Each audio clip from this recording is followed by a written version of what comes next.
ಭಾವನೆಯಿಂದ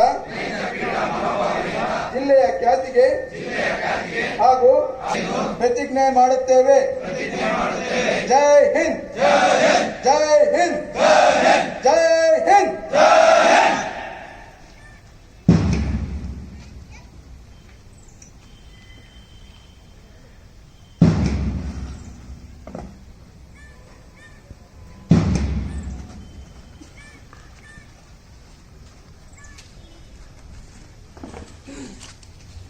ಆದೇಶ ಹೊರಡಿಸಿರುವುದರಿಂದ ನನ್ನಂತಹ ಹಲವು ಕ್ರೀಡಾಪಟುಗಳ ಸರ್ಕಾರಿ ನೌಕರಿಯ ಕನಸಿಗೆ ಪೂರಕವಾಗಿ ಅವಕಾಶ ಕಲ್ಪಿಸಿಕೊಡುತ್ತದೆ ಹಾಗೂ ಕ್ರೀಡೆಯನ್ನು ಪೋಷಿಸಲು ಸರ್ಕಾರದ ಕ್ರಮವನ್ನು ಪ್ರಶಂಸಿಸುತ್ತದೆ.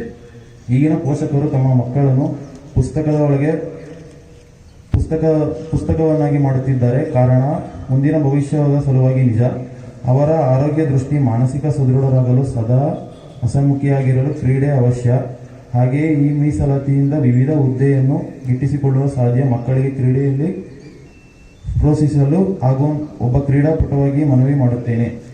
ಹಾಗೆಯೇ ಈ ಶಿಸ್ತಿನ ಇಲಾಖೆ 24 ಗಂಟೆಗಳ ಶ್ರಮವಹಿಸಿ ದುಡಿದ ಶರೀರಗಳಿಗೆ ದೈಹಿಕ ಮತ್ತು ಮಾನಸಿಕವಾಗಿ ಸದೃಢರಾಗಲು ಒಂದಿಲ್ಲ ಒಂದು ಕ್ರೀಡೆಯನ್ನು ತಮ್ಮನ್ನು ತೊಡಗಿಸಿಕೊಳ್ಳಲು ಇದು ಬಹಳ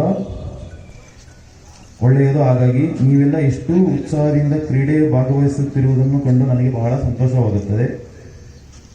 ಹಗಲು ರಾತ್ರಿ ಎನ್ನದೇ ದುಡಿಯುವ ನೀವು ನಿಮ್ಮ ದೈಹಿಕ ಮತ್ತು ಮಾನಸಿಕ ಆರೋಗ್ಯ ಕಾಪಾಡಿಕೊಂಡು ನಮ್ಮ ಸಮಾಜದ ಸ್ವಾಸ್ಥ್ಯತೆ ಕಾಪಾಡಲು ಸಾಧ್ಯ.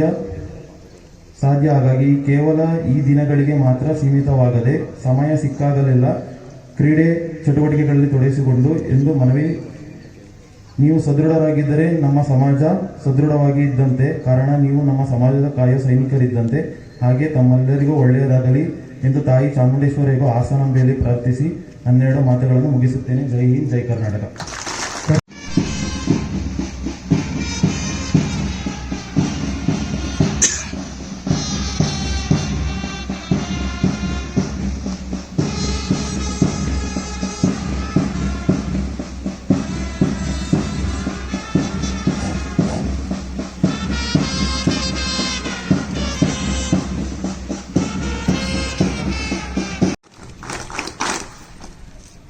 ಕರ್ನಾಟಕ ರಾಜ್ಯ ಪೊಲೀಸ್, ಹಾಸನ ಜಿಲ್ಲಾ ಪೊಲೀಸ್ ವಾರ್ಷಿಕ ಕ್ರೀಡಾಕೂಟದ ಈ ಒಂದು 3 ದಿನ ನಡೆತಕ್ಕಂಥ ಕಾರ್ಯಕ್ರಮದಲ್ಲಿ ಉದ್ಘಾಟನಾ ಭಾಷಣವನ್ನು ಈಗ ನಡೆಸಿಕೊಟ್ಟಿದ್ದಾರೆ ಶ್ರೀ ತರುಣ್ ಗೌಡ ಕೆ, ಅಂತಾರಾಷ್ಟ್ರೀಯ ವಾಲಿಬಾಲ್ ಆಟಗಾರರು, ಹಾಸನ ಇವರು.